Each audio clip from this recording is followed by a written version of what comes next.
All righty, let's try the other camera. Hey, welcome. I hope your spring break was as much fun as mine. Okay, let's see if I can show you down. Don't spit on.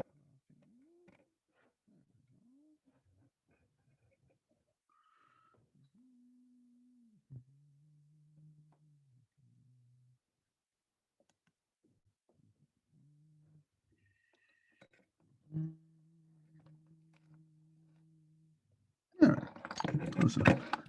All right, close enough. All right, all right. So share screen. No, peg my doodah here. Pin me. All right. Oh, that's not bad. That's not bad. Reset. Reset. All right. Oh, oh yeah.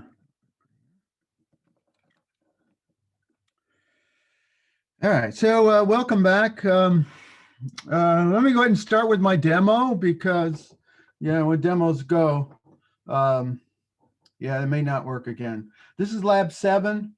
Yeah, welcome back. Oh, it's almost 12:30. Yeah, there it goes, 12:30. Before I get started, are there any questions?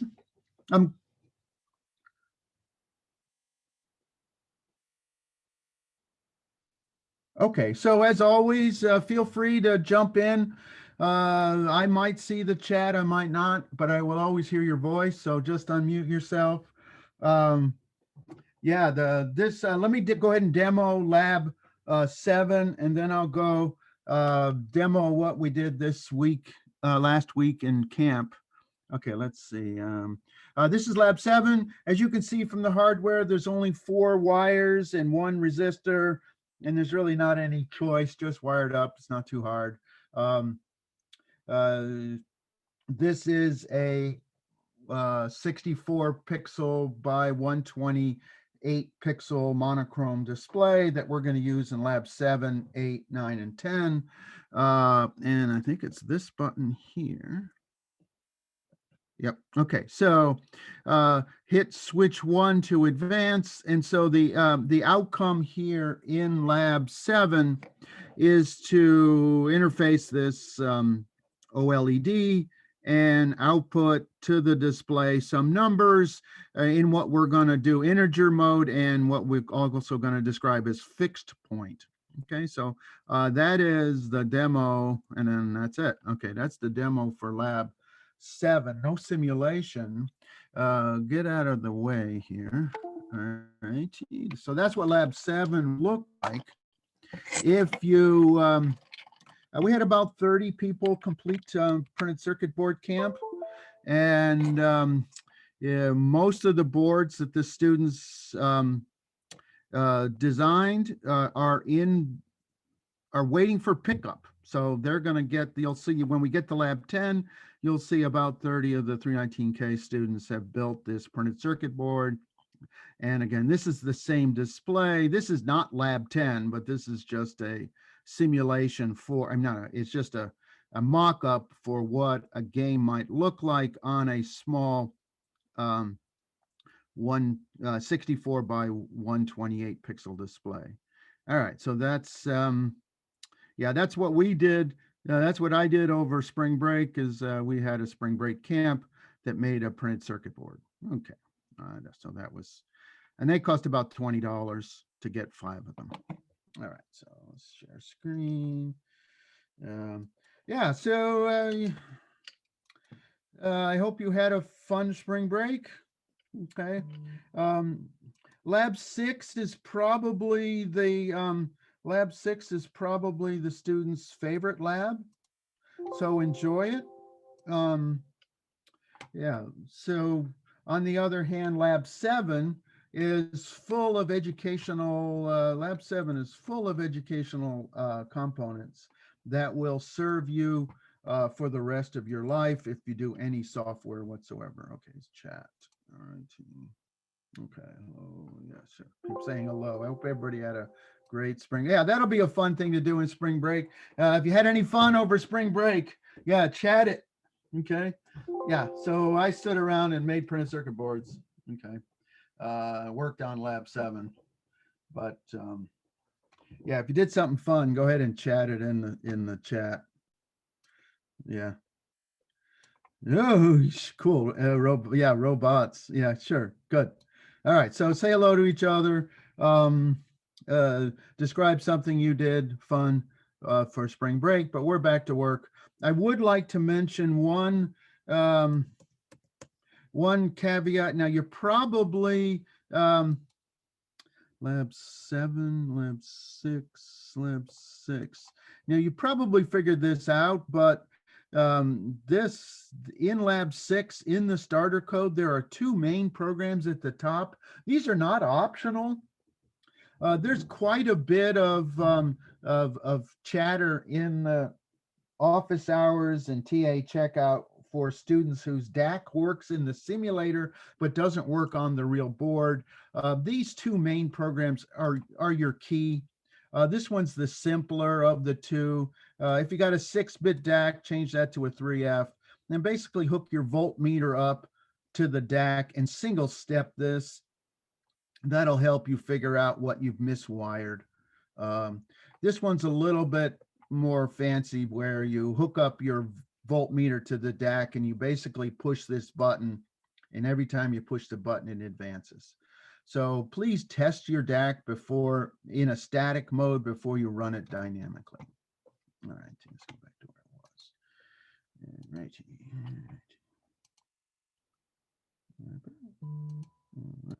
All right. So like I said, lab 7 is chock full of educational objectives. Now, because this cohort's in 312H, some of this is very simple review, but the slides are here just to help you study for the quiz that will be associated with this lab. Obviously, the quiz this week is associated with lab 6, and the quiz next week will be associated with these 2 lectures and lab 7. Okay, so local variables, now we're finally going to put local variables on the stack because either we'll have too many of them or we'll have arrays. Okay, and once we put local variables on the stack, we'll have something called an activation record, which is basically a stack frame of the local variables associated with that instance of execution. And we're going to do local variables 2 ways. The simple way is with SP relative addressing, and a more elegant way is to use a second register for the stack frame. And we do this because a lot of compilers, where there's a lot of registers, we'll actually pick one off. And now there's only one real stack pointer, but we'll pick off a second register and use it to access the local variables. And that's called a frame pointer. Okay, and we'll see an example with R11. Okay, and as you saw from the demo, we're going to do IO on the OLED and fixed point numbers. Okay, any questions before I get started? All right, so let's see. Yeah, looking at what you did in 312, I got all excited because my favorite programming topic is linked lists. And since Kaggloric taught you all you really need to know about linked lists, what I thought I would do is give you an example of where linked lists would show up in an embedded system. Okay, so this is actually a 445M real-time operating system example that I'm going to show you. And there's my linked list. Now, what a thread control block is really beyond the scope of this particular class. So I'd like to just drill down and show you the linked list. And the reason why we put threads in a linked list is so I can implement a scheduler, which is called round robin, which will schedule the threads 1, 2, 3, 1, 2, 3, 1, 2, 3, 1, 2, 3 in a round robin fashion. And it's a circular linked list, which implements the scheduling algorithm. Now, if I had a straight line list, I might have a priority scheduler. Okay, and so you can implement the way in which you want to schedule threads by the way in which you link the threads with the next pointer. And the cool thing about linked lists is I can kill a thread right? I can delete thread 2, take it out of the list so it's no longer executed. Or I could add thread 4 or 5 or 6, I can add threads, okay? And I just like to zoom into to the function that implements the linked list, and that is run pointer equal run pointer dot next. Now, arrow next. Now, the problem is I can't do it in C. I'm going to have to do it in assembly language because I need to save and restore the stack pointer. And so I'm going to go over to Kyle and actually show you, this is the 445L, 445M starter code, just like 319K has a set suite, 445L and M, and it's the RTOS 4C123 project. And I'm going to go over here and open up that project. Where'd it go? There it is, right there. And then I'm going to zoom into this piece of code, which is kind of complicated, but I don't want to overdwell it. I just like to show you the linked list as it's implemented in assembly language, which is the run pointer equals run pointer to next. Okay. And as you know, those two highlighted will assembly instructions will get into R1 the contents of run pointer. Now, run pointer is a pointer, so it's pointing to a structure, and it turns out the second element in that structure is the next field. Okay, so that is the dereferencing of run pointer to next. And then I store it back into R0, and that's these 4 instructions here. This one and these 2 basically traverse the circular linked list. Now, there's a bunch of other cool stuff that I want to talk about today, by like storing the stack pointer and loading the stack pointer. But I just wanted to show you that I got all excited when I saw that you were using linked lists, and we use them quite a bit in embedded systems for things that are dynamically changing. Obviously, this is not going to be on the test because but I just wanted to tell you that I do think linked lists is my other last comment about linked lists is talking to students who come back from job interviews. I don't know if Glor told you, but filled with 312 are all the answers that you're going to be asked when you take a job interview for a programming assignment, okay? And linked lists is one of them. Sorting, which you did last time, is another one. And so you will find that Milos has got your back when it comes to finding yourself a job in the market. Okay, so go ahead and learn your linked lists so that, well, because they're awesome. Okay. Questions about linked lists? A linked list is not really on, linked list is not really a 319H objective. What we did in a finite state machine isn't a linked list, because as you know, every state had 8 pointers. So it's not a linear linked list. It's a linked structure. And the finite state machine was static in lab 5. Questions? All right, let's get back to 319K, 319H. These next couple of slides, I'm going to go fairly fast because this should be complete review to you.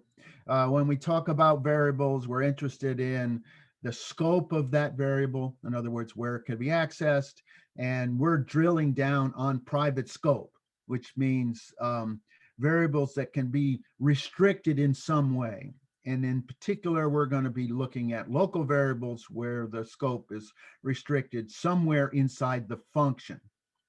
Or even more so, if you put a variable after a brace, okay, it's restricted even further. And so the workflow here, the strategy is to restrict the variable as much as possible, and that will simplify your code. Now, sometimes we need public variables, and we're sharing things. We might have to make it public. It's probably a very bad idea, but if you say if you say public should be always avoided, I say you can't have IO devices.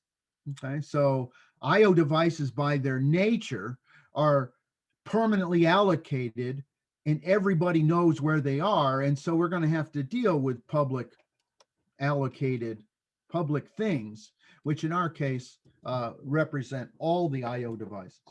And then the second aspect is how it's implemented.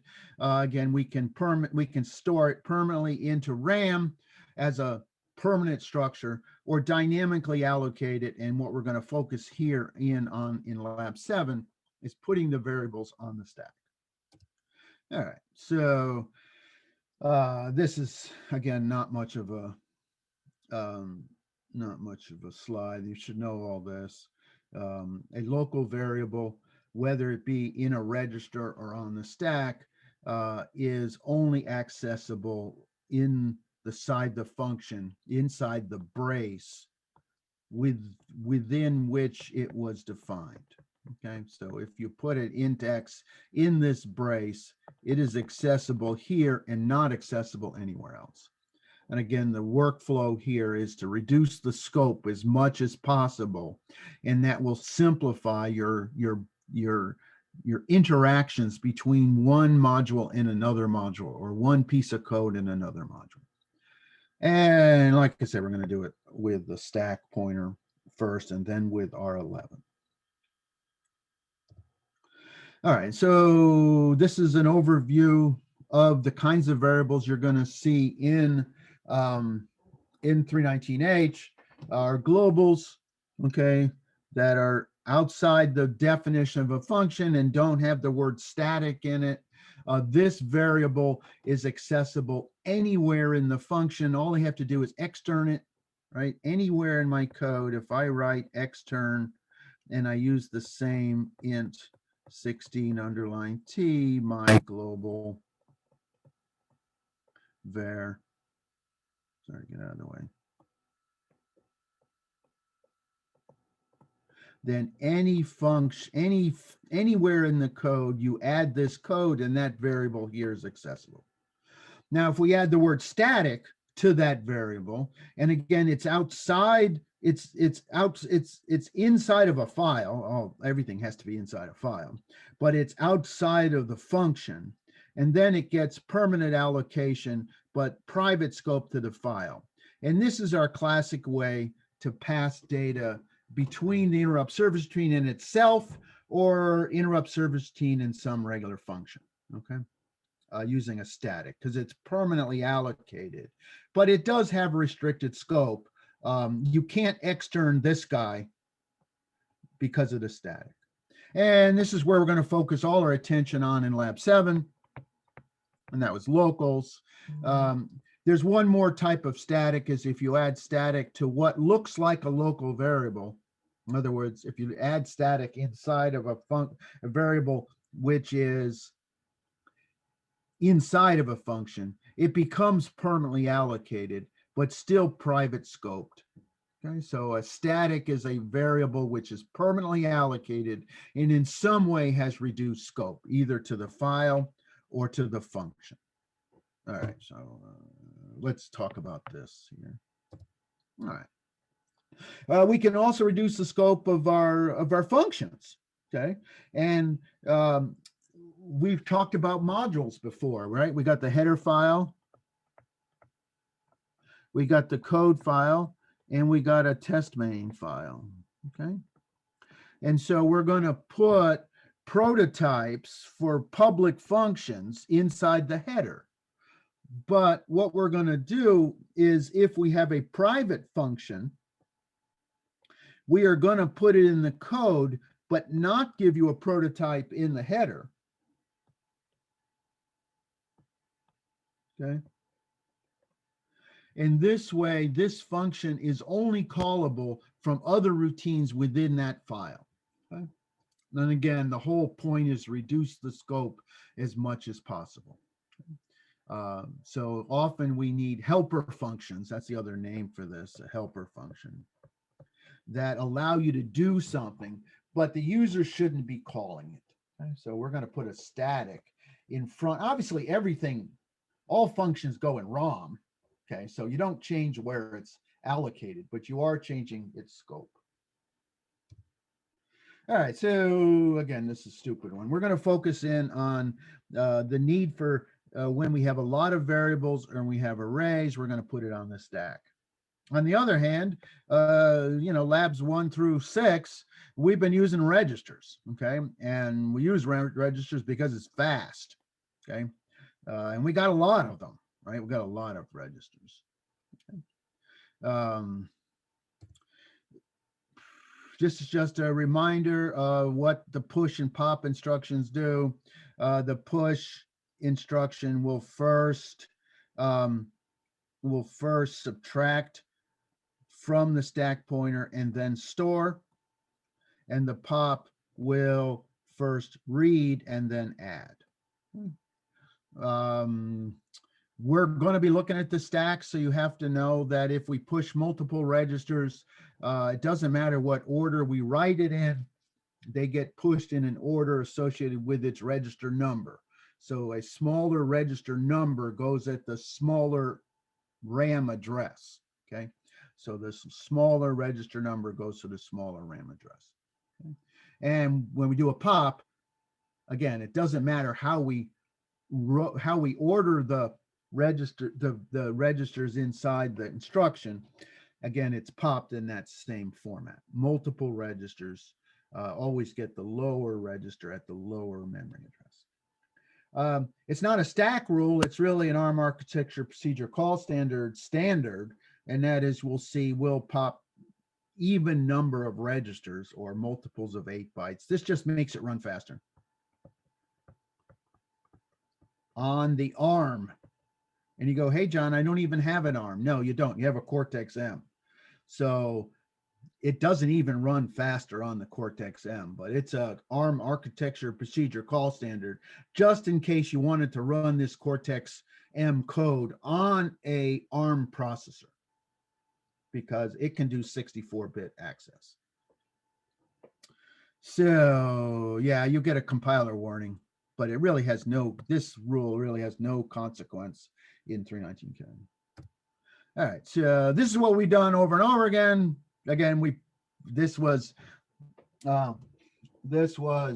us using local variables and registers. Yerbali loves the register name. You get to choose whether or not you love it. But the purpose of this slide is if you're going to put a local variable in a register, should you use 0, 1, 2, 3, or 12, or should you use R4 through R11? And I got a pretty simple answer. If you do a branch link to some subroutine inside of your function, then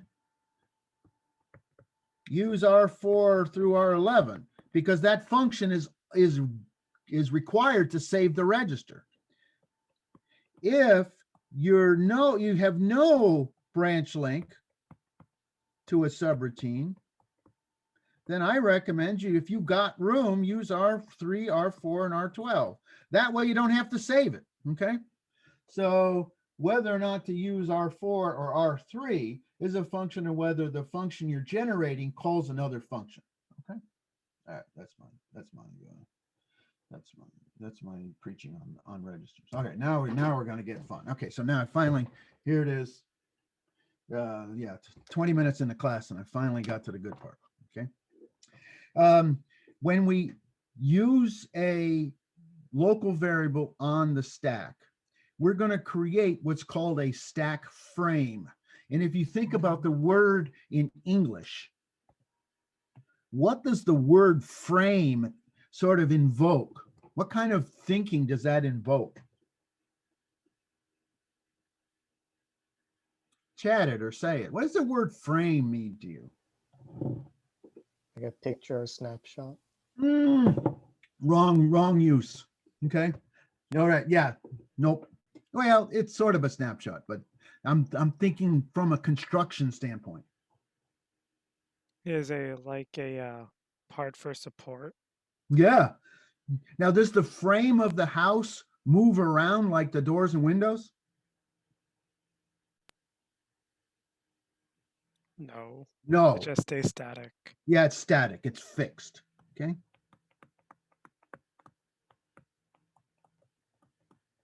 Okay. And it's reliable. Okay. And so what we're going to do is to create something that is fixed. What we're going to do is at the beginning of our functions, we're going to make space on the stack with a single effort and create all the space we need, even if we have a brace, and another brace, and there's an int x here and an int x there and an int x here. Even though we're going to create 3 copies of x, well, let's do one more. Even though we're going to have 4 copies of x embedded all over, we're going to do a single allocate such that we're going to access it restricted, but we're going to allocate it at the beginning. So this is done at the top of your function. So the allocation phase occurs in the first couple of instructions of a function. Okay. And that way we create a frame, a chunk of stack, which contains all the temporaries and all the local variables the function will need until it gets down to the end. And therefore, at the end of the function, we can free them all in one swoop. Okay, so you'll find that we're going to modify the stack pointer. Now, sometimes we use 2 instructions and sometimes we use 1 instruction. But again, we're going to allocate at the top of our function and deallocate to balance the stack at the beginning. Okay, so that's that's the essence of this frame. Now you can, just like always, it's assembly language. You can willy-nilly whatever crap you want, except that then you're in the bushes and no structure. And so here in lab 7, we're going to require you to create a structure by allocating in the first couple of lines of your instruction, of your function, and deallocating at the end. Okay.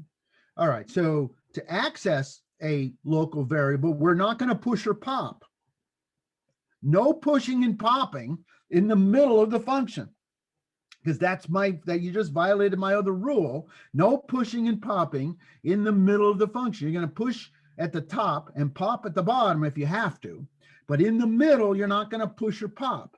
We're just going to reference things that are already on the stack using SP relative addressing. Okay. And then the rule number 1 is really just a suggestion, except when it comes to lab, it's a requirement. And that is to give names to all your variables. But now we're not going to give it an address, a physical address in permanent RAM. We're going to put a relative address off that reference fixed stack frame. So you can see that Y here is 8 bytes down in my stack. Okay. If you had more things to push than you had registers, could you have multiple push instructions in a row? Yeah, but but the point is, this number can be as big as you want. What you're saying doesn't make any sense. Why would I push R0 twice? Right, so still R0. Okay. If you want 1,000 bytes on the stack, that number's 1,000. Of course, you only got 1,024 to work with, so be careful. Okay. So that's a general rule. Let me go through some examples and see if it helps clarify. Okay, so as always, I like to, juxtaposition the C code with the assembly code so you can get a sense of what goes on. Okay, so here's an example of me doing an allocate in 2 steps. Okay, so as you know, according to ARM architecture procedure call standard, where is n? Where's the parameter n? R naught. R naught. And so R naught is a precious resource, and you only got 1 R naught. And if I got a lot of things, a lot of compilers in the first couple of instructions will push the parameter on the stack. Okay. And when you execute this instruction here, that will put the contents of n on the stack.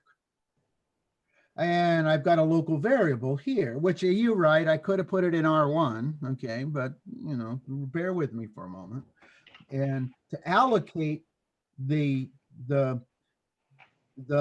variable sum, okay, I decremented 4. And now at this point, see, I'm going to draw a line in my thought, okay, and no more pushing and popping, okay. I'm going to create this picture, this frame of the stack pointer pointing to sum and SP comma pound 4 pointing to n. Okay? So anytime I want to access sum, right here, for instance, I am going to use SP relative addressing with the index 0, because that's where it is, 0. And I'm going to store the 0 through that spot. Okay? And so if I want to access n here, it's just a single instruction. Okay? I just read, so I can read and write local variables with a single, very fast, I'm accessing memory, so it's probably 2 bus cycles, but it's a single instruction to read and write local variables, right? Because I'm going to use SP relative addressing. Now this one, okay, there's a read, and that's this one. And there's the add, and there's the store. There's that one. Now you go, hey, John, R1 already had the variable n in it, but, you know, I'm just being a little bit sort of neurotic, and I'm going to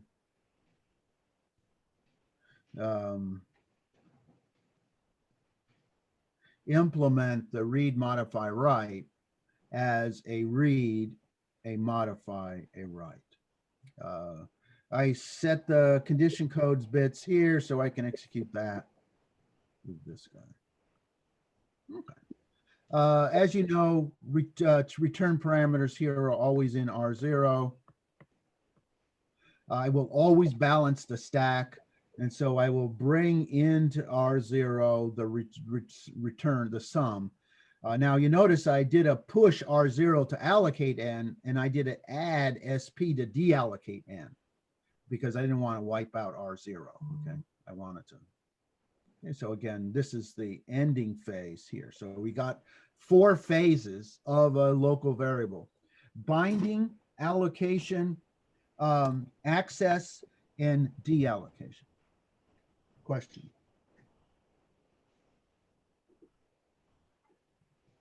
All right. Let me do another example. Yeah. Let's not do it in that one. Let's do it in lab 6. No, let's do it in lab 7, not lab 7 solution. Let's do it in lab 7. 19K where? Lab 7. Okay. I'm going to write a local variable in here. Okay. Line. Okay. All right. What I want to do is I want to create, let's create 5 local variables called A, B, C, D, E, and F. Okay. And we're going to have a function here. Let's call it example.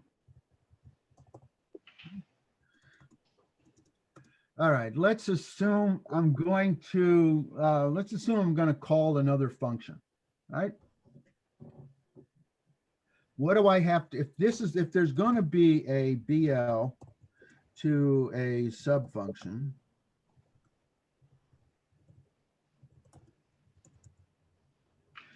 what am I going to have to do here?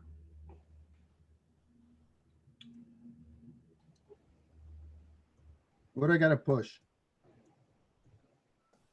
Link register. I got to push the link register. And, but according to ARM architecture procedure call standard, I got to push 8. Now it turns out this assembler directive says, hey, forget about that rule, by the way. That's what that one means. That means I don't care. I didn't follow the rule, but I'll follow the rule anyway. So even though I didn't need to, I don't know why they does that to me.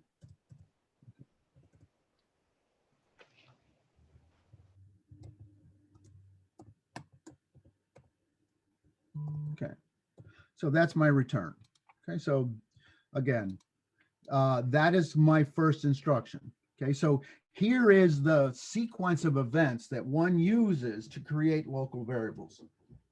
One first does the allocation phase. Okay, because I need to draw a picture. So how do I allocate 5 32-bit locals?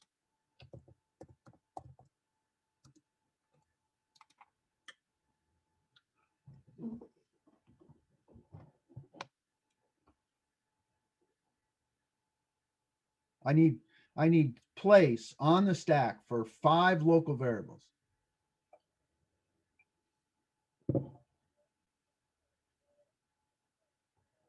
Do I add or subtract? Subtract. Subtract.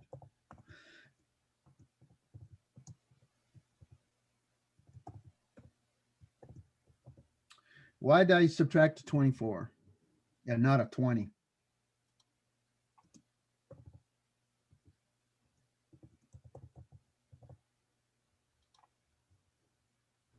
Because the initial stack pointer is below the stack. No, but why is it 5 times 4 times 5 is 20? And I subtracted 24, not 20. We also need space for the return value. Nope. The return address is pushed already.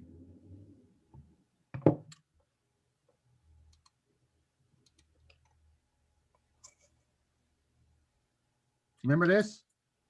Right? Maintain alignment. To maintain the 8-byte alignment. Again, I could have done 20 because this thing said be quiet, but I'll show you the 24. Okay, so now that is the first step. The second step is to draw a picture. Okay. And being lazy, I'm going to put A at the top. And B next. Where's B? 4, and it turns out I may want to call these BB because it looked like B is some sort of branch instruction, and I don't want to. Okay, where's BB? What goes there?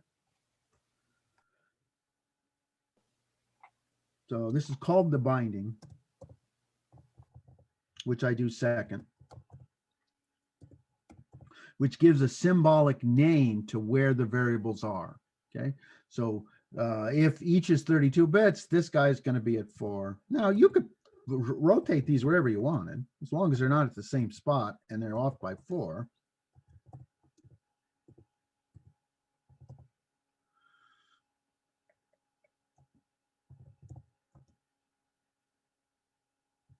And as you know, then nothing is at 20. Okay. All right, so that is the allocation phase. Let me do one more. Let's write code for DD equals 42. And I'll move any register that I feel like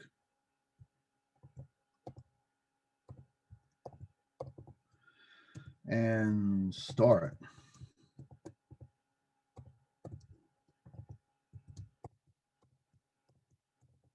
Okay. So again, it's fairly efficient in terms of its ability to read and write local variables. So let's do AA equal DD. Okay. And so I would just do a LDR, pick a register, bracket, SP, pound DD, SDR, SP, pound, oops.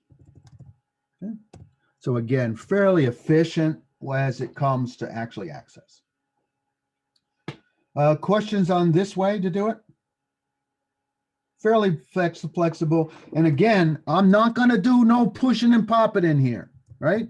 If I do a push, R5, R6, this binding don't work anymore. Okay. So you can't do that.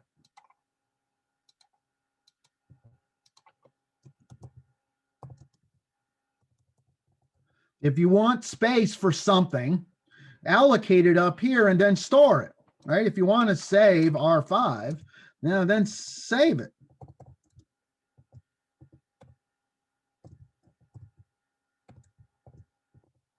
Right, then save it. But you can't push and pop in the middle in the access phase. In the access phase of the function. Okay. And then obviously we got deallocation down here. Deallocation. Let's do deallocation.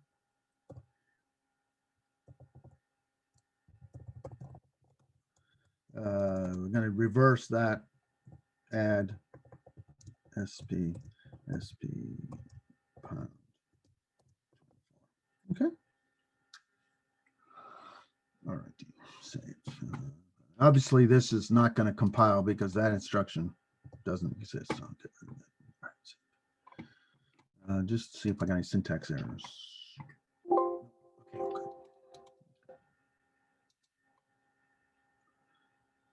All right, so let's do the same thing with R11. Okay. Now, if you feel like pushing and popping in the middle of your function, I've got a deal for you. Okay. I got a gently used car, got a few miles on it. And if you feel like pushing and popping in the access phase of your function, you're going to use a stack frame pointer like R11. Okay. And again, there's nothing special about R11. I could use R10 or R9 or R2. I could use any of the registers. Okay. Other than obviously R13, which is the real stack pointer. Okay. So again, in this particular case, I was presuming the function was going to call some other function. And so the use of the stack frame pointer is got one more step in it. Okay, so the allocation phase is going to save any registers I want to modify, allocate any registers I want to create, and take a and set the stack frame pointer. Okay. I'll warn you, when we get to the quiz, I might do it in this order. Okay. The order in which you subtract from the stack pointer and the order in which you add to the stack, the order in which you subtract and you move the stack pointer into R11. That could be 1, 2, 3 or 1, 3, 2.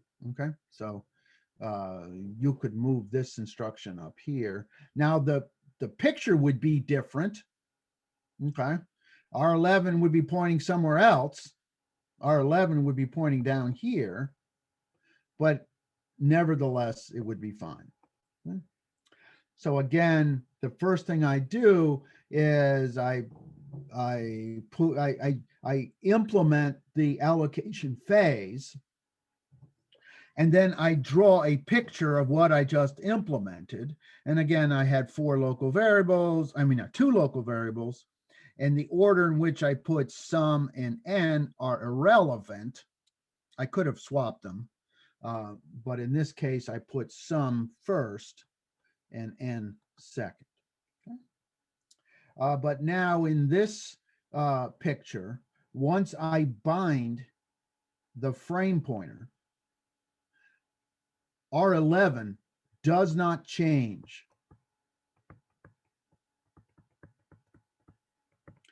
throughout the function. That's why it's called a frame pointer. But I can push and pop now. I can push and pop in here. I can put more crap up here. I can push some things on the stack. My frame pointer is still fixed, and therefore my access to the local variables are still fixed. Okay. Okay, let me delete this here and start this over. Okay. So now you saw that the allocation phase was similar. The access is different. Okay. When I want to access this variable, I'm going to access it with R11. Okay. When I want to access that variable, I'm going to access it with R11.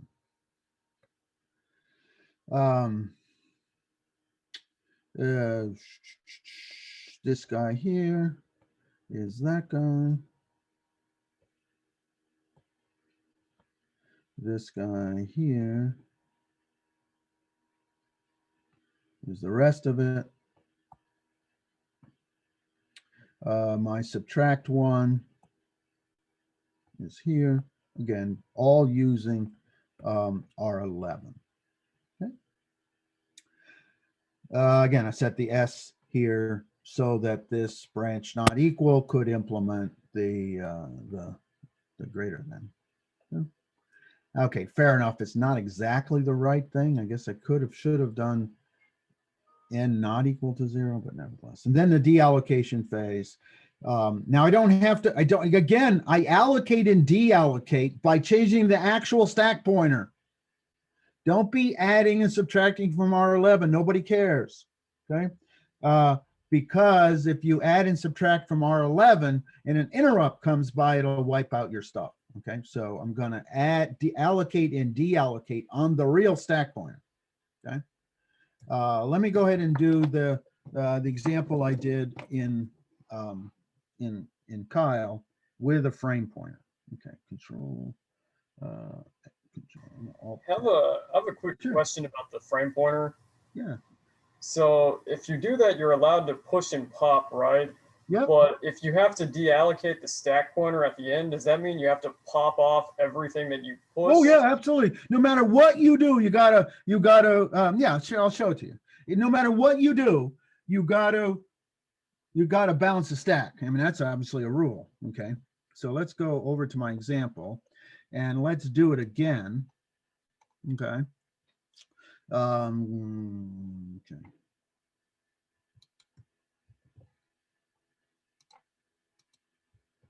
Okay. Example 2. Okay. Yeah, 2. Let's give them all 2s here. All right. Because I am going to, and as a matter of fact, let me make it harder for you. Let me move it here.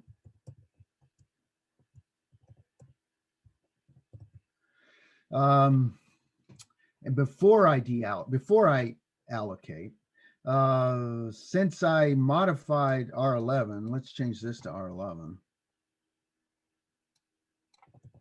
Okay. All right. And so now, if you draw the picture, okay.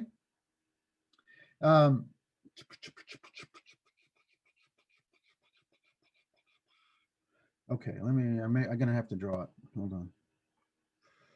Okay, where can I draw it? I'm gonna draw it in OneDrive.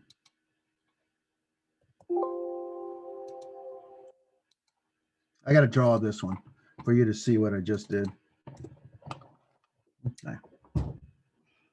I swapped the order of the frame pointer. Now it's my prerogative. If you don't want to swap the frame pointer, don't swap the frame pointer. Okay. All right. So I started with a stack. Let's just do this sequentially. Okay. The stack pointer always points to what? What can you tell me about the stack pointer? It always points to what? The last element that was pushed. Yeah, actual data that's on the stack. The stack pointer never points to anything that's not empty, okay? So the first thing I did, okay, was I made R11 point here, okay? That's the first thing I did. Now the stack pointer is still pointing there too, by the way. All right.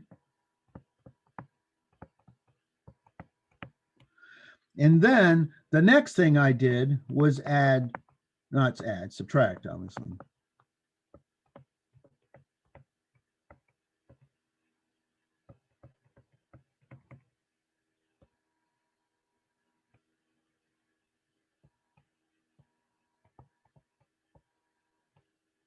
One, two, three, four, five, six. All right. I know I subtracted 24. I didn't, whatever. Okay. And now what I want to do is bind it. Okay. I want to bind it. This guy is at -4, -8, -12, relative to R11.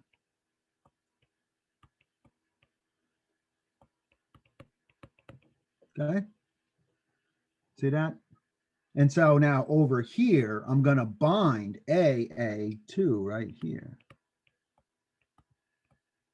BB2, CC2, DD2, EE2, FF2. Okay. So where's my guy here? Okay, so now I'm going to bind this at -24.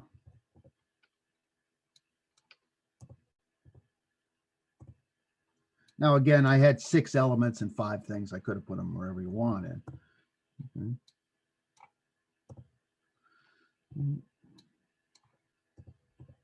And there's not, okay, I've skipped one for 12. So there's nothing at -4. Okay. And down here, this is now going to be R11. DD2. Okay. And this is going to be R11. And this is going to be R11. These are all 2s. And that doesn't make any sense. Okay. I guess I could have had a -4 there. Go on. Okay, but I can push and pop. Let's get rid of that. All right, so if I push them here and then, I don't know, and then pop them here.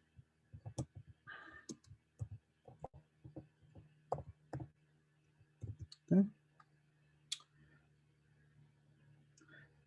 Okay, let's pop them down here so you can see it. Because I bound R11 up here, I framed it. Frame means fixed.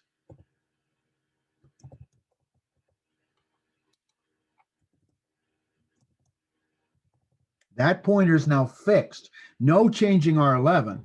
As long as I balance the stack, I have access to all my local variables. Okay. Then link register, push. Now, if I had swapped the order of these 2, I'd have gotten the same binding as I had up here, by the way. But okay. All right, let's keep going here. All right, let's do another one.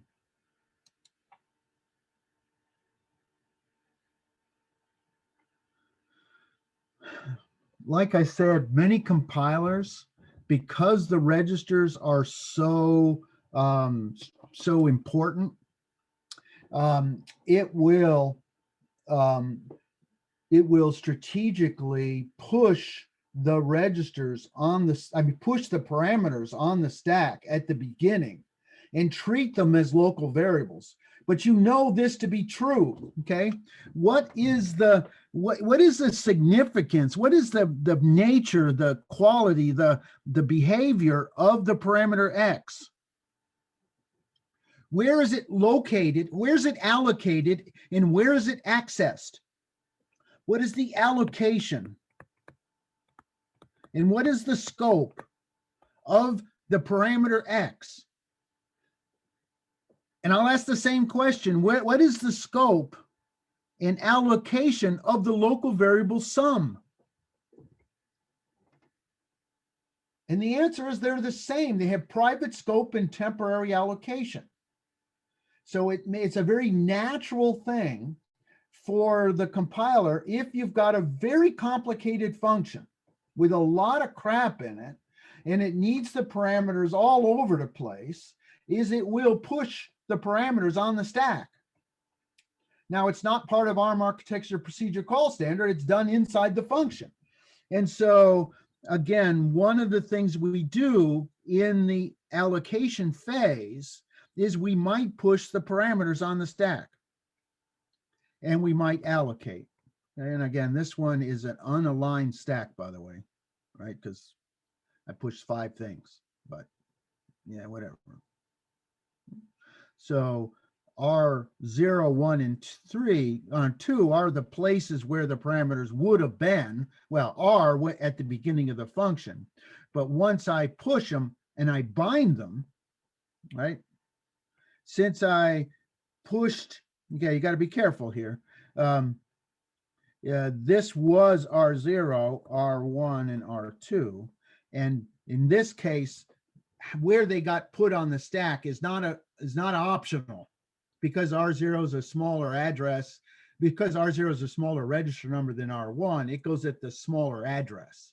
And because I pushed this before I allocated that, sum is up here at 0, and 4, 8, and 12 are the respective locations of X, Y, and Z.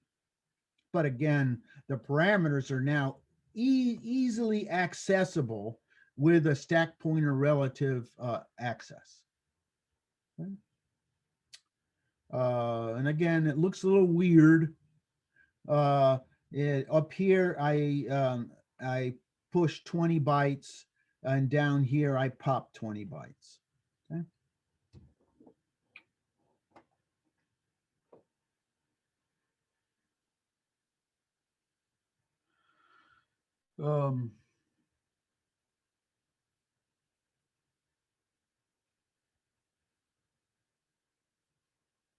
Anybody a little bit bored?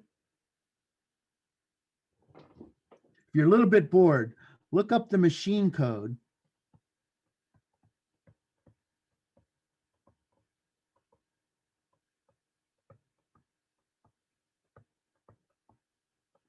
Look up the machine code for those. The actual machine code. If you're a little bit bored, all right? Yeah, while I'm talking about other stuff, all right.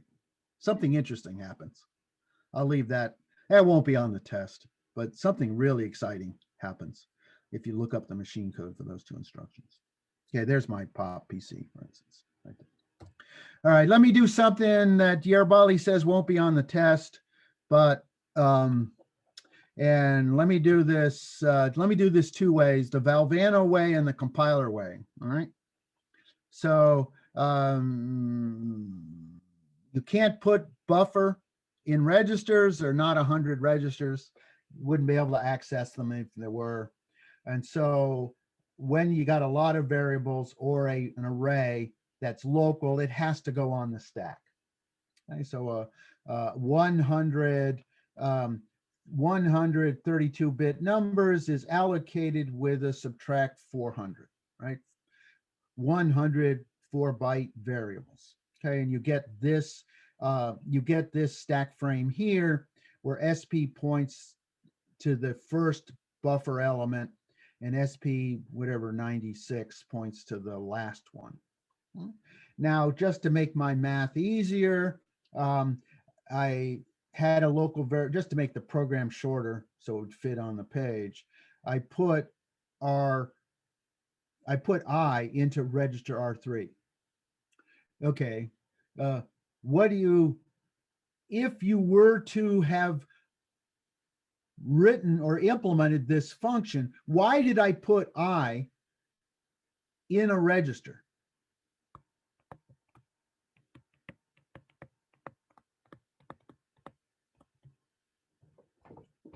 and not on the stack. Right, because this is not on the test, so you know I could do whatever I want. But why'd I put it in a register?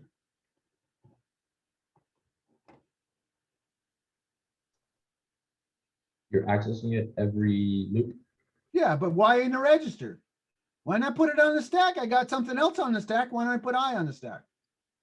So you don't have to spend a memory access. Yeah, it's faster. Okay, the answer is speed. Why'd I put buffer on the stack?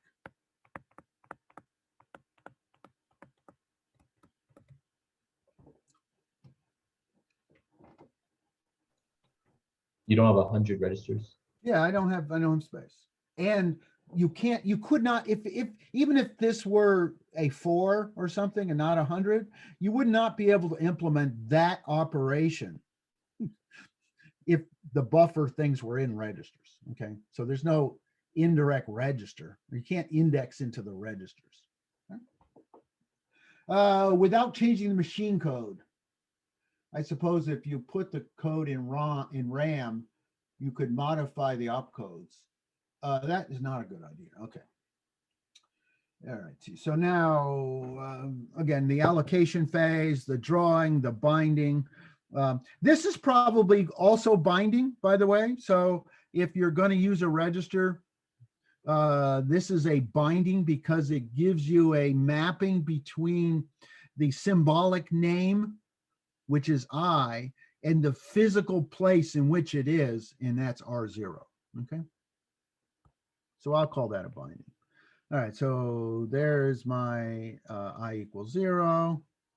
And now to access this, I got to do the base address plus 4 times I. And so there's 4 times I. There's the base address. Again, the stack pointer itself is the base address. And then I add the two together here. And then I store I into that spot. Yeah, add 1 to I, compare I to 100, branch low, I guess because I is unsigned, a branch low, and then that's my deallocation. All right, let's show you the awesomeness. Have I mentioned before the compiler writers are awesome? Yeah, they're awesome. Let me show you what this looks like if we type in the C code. Okay, where'd I put it? Oh, save. Was it not in this one? Was it in, where'd I put it? Lab 6? I put it somewhere. Crap, where'd I put it? I don't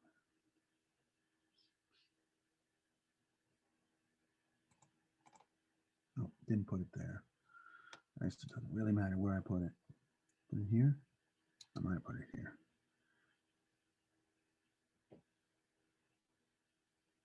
There it is. All right, there we are. Okay. This is the exact same code we had in the slide. Okay. And then in order to make it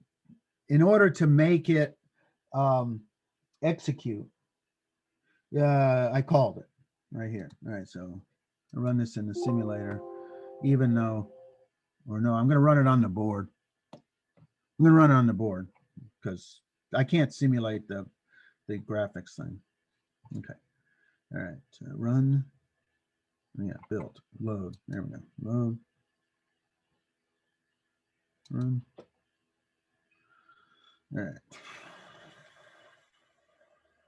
Okay, step.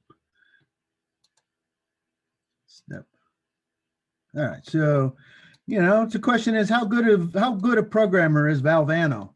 Okay, and you're a good programmer if you can write assembly code that the compiler would have chosen because that's best. You can see here that the compiler chose to subtract 400 from the stack pointer to implement the allocation phase. Okay, +1 for Valvano. And you can see that they used a register to implement I. Okay, now you go, hey, John, why is there no op here? Ooh, I don't have the answer to that. I do not have the answer for that. I do not know, but so don't ask me. It has to do with speed, I'm sure. And that's probably to make this instruction, this 32-bit instruction, 32-bit aligned. It's probably why there's a no op there. So adding the no op made this run faster. But look what the awesome guys do. Look, check out this instruction here. Store I, R0, into the function, right? SP is again the pointer to the base address of the base address of the array. R0 in this context is the index, shifted left by 2 and added to the stack pointer. So what Valvano did with one instruction, with 3 instructions, the compiler did with 1. Okay, so this is hence my admiration. Add 1 to I, compare to 100. This is the branch low instruction, so that part's the same. Obviously the deallocate phase and return. All right. Okay. All right. Something completely different. Let's go ahead and introduce the OLED. If you look at the internet, you'll see we used to have a bigger display with more colors and more pixels. Because of the COVID crap, we decided to not make you solder 10 joints. Okay. So these 4 joints on the board are pre-soldered.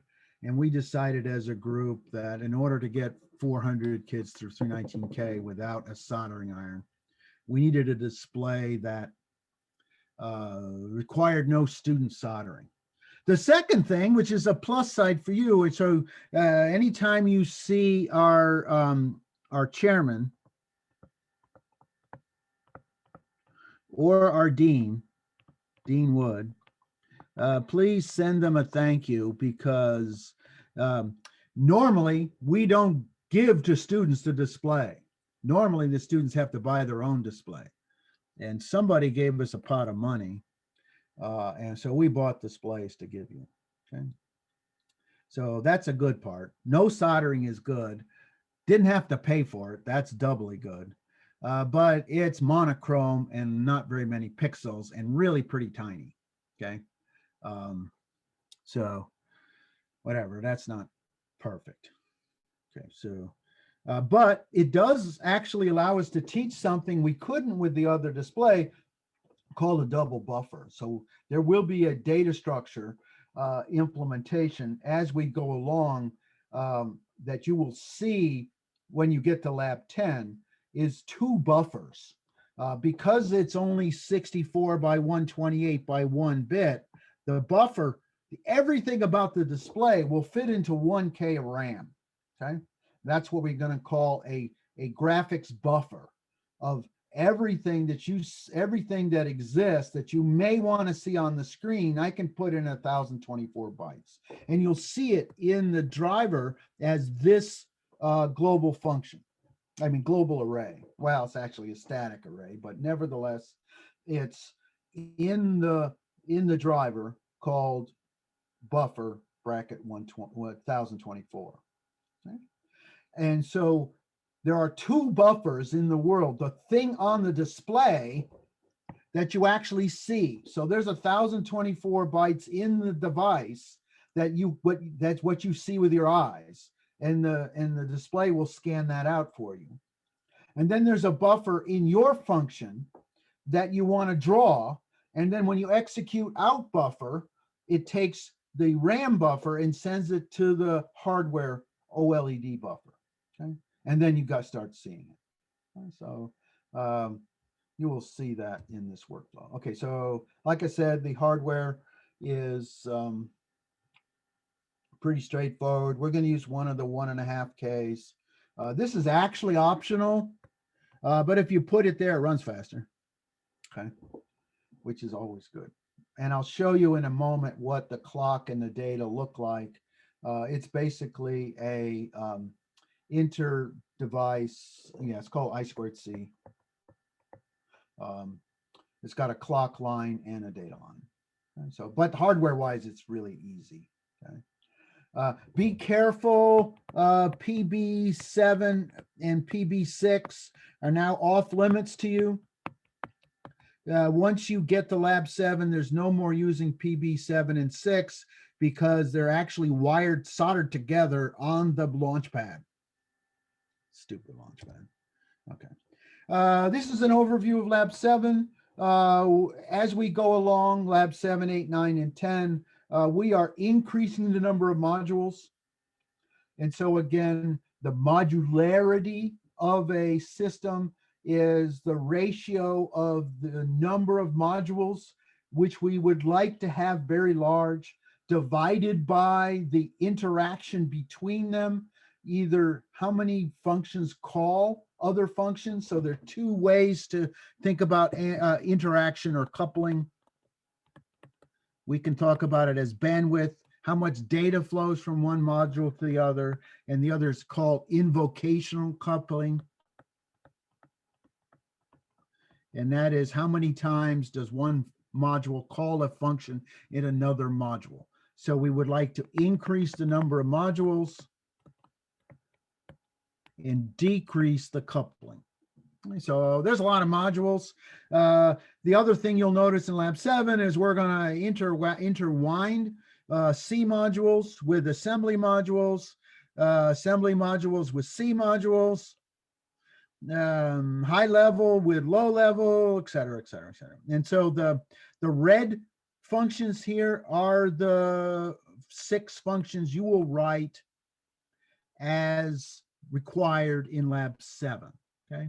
And the blue functions are functions that exist already there for you, and you will call them. If you don't write this function and get it to work, nothing works. So you got to start that. We'll start down there. Okay. All right. So what is I squared C? I squared C is actually a network of masters and slaves. And so you could have multiple microcontrollers and multiple devices all integrated on one 2-wire bus. Luckily for you, we got only one microcontroller and we only got one slave. So we have one master and one slave. You can go ahead and explain this to your TAs and your, is that on the OLED is a 10K resistor here. Stupid whoever built this device needed to be a lot smaller. And so we're going to put on the clock line, we're going to add a 1.5K resistor here in parallel with the existing 10K resistor. Okay. And I'll make it go faster. Okay, again, we got one master and one slave. This is what it looks like at a low level, okay? And again, you're going to write this function. You're going to write that function. And again, that's where we're going to start. So the I squared C protocol always begins with an address, okay? It always begins with an address. And it's a 7-bit address.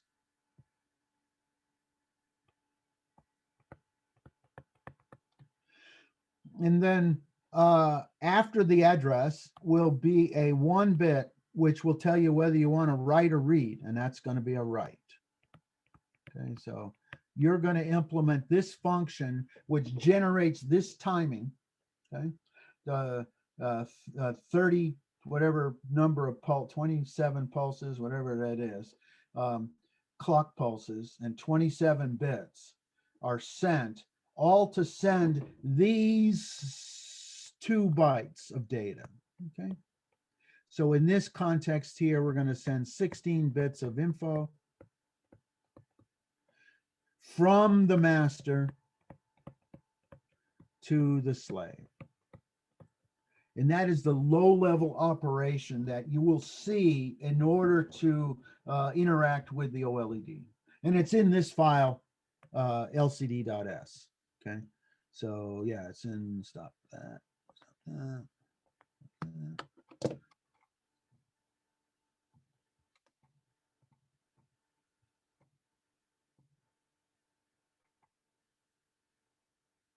Oh, wrong one. Let me open up lab 7. Lab 7.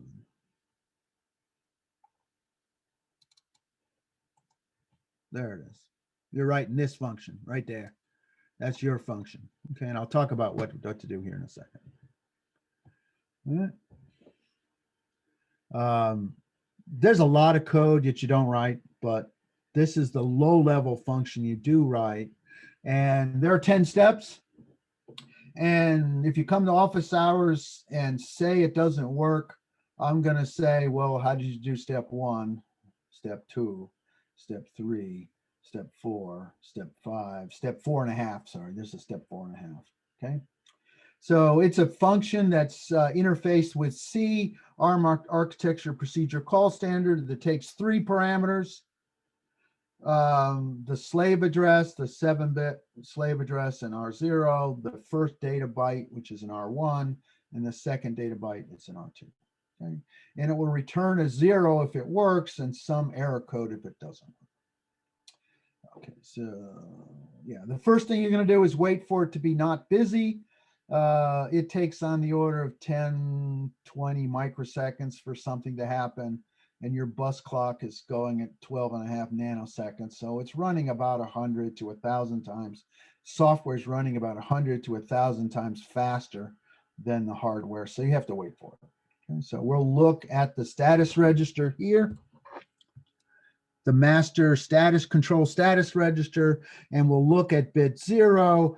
And if bit 0 is equal to 1, we will wait. And if bit 0 is equal to 0, we will fall through. Okay. And that is going to be something we call busy wait. So if it is busy, the bit is 1, bit 0 is a 1, and you will wait and check it again. And it's only going to take about 10 microseconds. So don't, just hold your horses, you'll get there. Okay. Then you're going to write the slave address to the master slave address register. But the address is in bits 7 through 1, and bit 0 is a 0. So that's obviously a logical shift left, okay? 1 bit. So you've set up the slave address. The next thing you do is you write the first data byte, that's R1, into the data register. And then you write a 3 into the control register, and that will create something interesting, okay? So once you write into here, that's going to create these 2 right there. Okay. Once you write a 3 into that register, it will send the address with this bit 0 followed by the first data byte. Okay. Again, this processor is so fast that you gotta let it start. And so we're going to throw some no-ops in here. Okay. When you put in no-ops for slowing down the software, we call it blind. Okay, that's what we call blind. And then we got a second busy wait. It's the same register, the same bit. We're going to wait we're basically now waiting all the way to this spot here.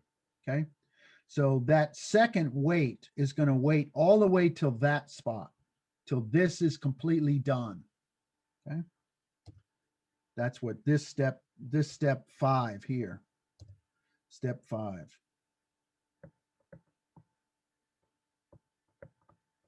Is waiting till that is done.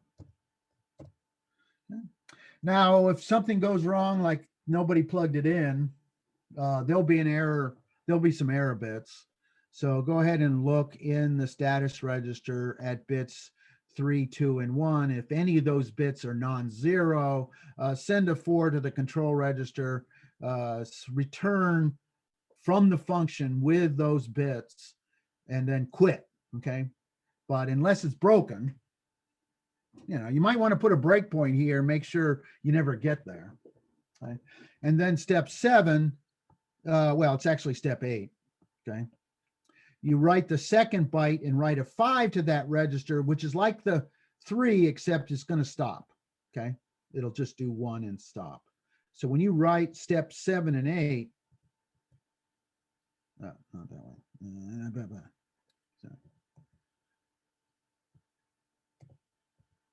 Step 7, that's step 5, but step 7 and 8 will cause this to happen. Okay. Step 7 and 8 will cause that to happen. And then step 9, you're basically waiting until that, right? That's step 9. Is you're waiting until the end for it to be complete. Okay, and then after it's complete, you can look at the status register again and see if there's any, there's the wait, and see if any bits. Okay? Again, it should be 0. All right, what time is it? I'm up. Okay, so yeah, we made it. Next time we'll delve into, we'll go at a little bit higher layer. That was the lowest layer. We'll go at a little bit higher layer when we'll talk about how to do IO to the device. All right, so I'm going to go ahead and stop at this point and answer any questions. Discard. And I'm going to stop the recording. Stop. All right.